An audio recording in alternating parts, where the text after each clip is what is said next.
I'm Sakib Mahmood. I'm a research fellow here at BIGD. My research is mostly in development economics, so a substantial fraction of my research focuses on development interventions done by BRAC.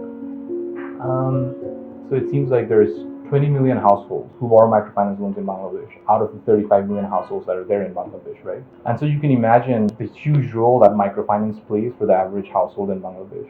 Part of the reason I think microfinance doesn't receive limelight probably has to do with the fact that in terms of total loan portfolio of microfinance, it's about like $10 billion.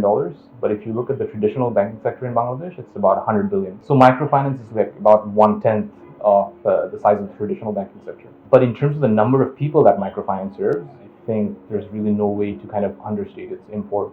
Also, in terms of economic theory, it says that it's absolutely critical that for development, basically for poverty alleviation, households should have access to credit and financial markets, right? But nonetheless, like I said, microfinance is super important in the sense that people use it for smoothing consumption, for making investments, big purchases, even for savings.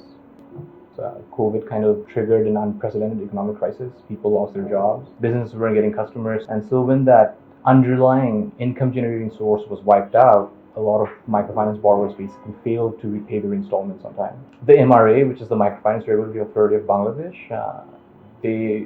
because most borrowers couldn't repay their loans, they basically came up with a stipulation that said no loans can be classified as default loans in 2020. There has been a 20% drop in terms of the people who were renewing loans. Basically, people who took loans the previous year were not taking loans right now. So in response to the crisis, there were certain measures that were taken. So for example, the government took a very timely measure in terms of introducing a stimulus package. That was Bangladesh Bank actually introduced this package. This was also applicable for traditional banks, but a substantial portion of that was also allocated to MFIs. But again, because of our resource constraints and there's only so much the government can do to help the sector, obviously didn't reach a lot of people. MFIs responded to this by rescheduling loans, which essentially means if the loan was, let's say, due in 12 months, now it's due in 18 months or 24. But this has implications for the bottom line profitability, even viability of MFIs. Yeah. First order of business should be trying to figure out the scale and extent of the crisis. I think that's still unknown. We want to figure out what fraction of borrowers, let's say, are struggling to repay their loans, what fraction of borrowers have completely given up, as in they've stopped paying their loans, essentially they're default, they're financially excluded. What percentage of borrowers, let's say, are still regular borrowers? What did they do right that's allowed them to be financially included? And then we'd want to actually look at the socioeconomic impact on the lives of microfinance clients, right? How did they cope with the crisis? What difficulties did they face, like in terms of running their businesses or smoothing consumption?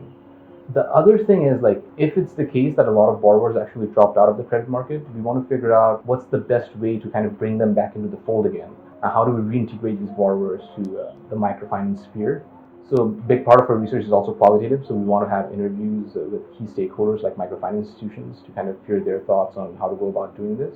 And finally, I mean, this isn't the last pandemic. It's possible that we might have future pandemics, and this isn't for sure the last crisis. We're going to have future crises like this. I think there are lessons to be learned from this, and so how do we better prepare ourselves for a crisis that's possibly coming sometime in the future? It's not a question of if, it's a question of when.